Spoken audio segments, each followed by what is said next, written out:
parmi ces questions, justement, il y a la primaire. Alors, est-ce que vous pouvez nous expliquer votre position? Est-ce que vous êtes favorable à une primaire ouverte de la droite et comment l'UDI doit choisir? Je dis simplement deux choses. La première, on n'est plus dans un système bipolaire, on est dans un système tripolaire. Il y a trois partis qui font quoi? Trois familles qui font trois tiers. Le front, la gauche, l'opposition républicaine. Est-ce qu'on peut se permettre d'avoir un premier tour qui nous amène à être exclus du second tour? Non. Deuxièmement, avoir un candidat à l'élection présidentielle au premier tour. Est-ce que, honnêtement, aujourd'hui, si je vous posais la question, a-t-on un candidat crédible capable d'incarner une alternative? Non. Dès lors...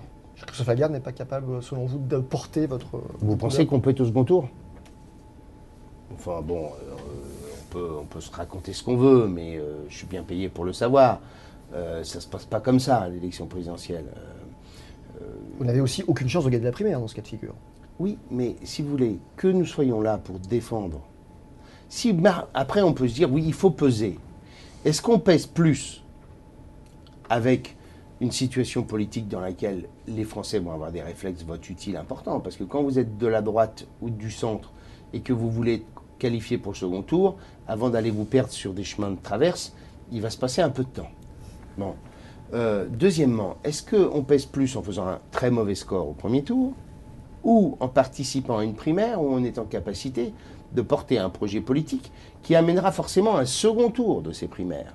Puisqu'après le premier tour, il y aura un second tour. Compte tenu du nombre de candidats, il y aura forcément un second tour. Vous à voter pour un candidat au second tour. Et donc je dis que dans la construction d'une majorité de projets, ce qui compte pour les centristes, c'est que nous soyons assez forts et puissants pour que nous puissions peser dans la majorité suivante. Et qu'en clair, on puisse dire non à un texte qui ne nous convient pas, et oui, il y a des priorités. C'est ça, c'est ce que j'ai défendu, moi, durant la campagne interne à l'UDI, donc j'ai aucun problème avec ça. Je n'ai pas changé d'avis sur le sujet. Donc l'idée de consulter les adhérents, les militants, pour dire s'il faut ou non un candidat, c'est pas une bonne idée. On peut les consulter, mais on est quand même sur les intérêts de la France, on n'est pas simplement sur le patriotisme de parti. Faut quand même avoir en tête que, compte tenu de l'état de l'opinion publique, le droit à l'erreur est limité. Oui, on est bien d'accord. Mais Jean-Christophe Lagarde dit qu'il faut les consulter. Si les militants disent il faut un candidat UDI... vous n'empêcherez absolument pas des UDI de dire j'appelle à voter pour tel ou tel, quelle que soit la position des militants. Enfin, chaque parti politique, c'est pas une caserne, un parti politique, c'est pas un régiment, ni une prison. Il y a une autre voie au centre, c'est celle de François Bayrou. Et dans le cas de candidature de Nicolas Sarkozy, sa candidature lui aussi se poserait. Est-ce qu'il y aura l'espace pour une autre candidature au centre? C'est ce que je vous dis. La question qui se pose, elle est là. Si Nicolas Sarkozy est désigné... Moi, je voudrais quand même que... on rentre dans une autre configuration. Qu'on se dise qu'on est en 2015 et qu'en 2015, aujourd'hui, une candidature qui vous amène à être disqualifié du second tour est pour moi insupportable. Voilà. Je pense que les socialistes viennent de vivre un cauchemar aux élections départementales, notamment parce qu'ils étaient divisés, discrédités mais divisés. Est-ce que nous voulons vivre le même cauchemar?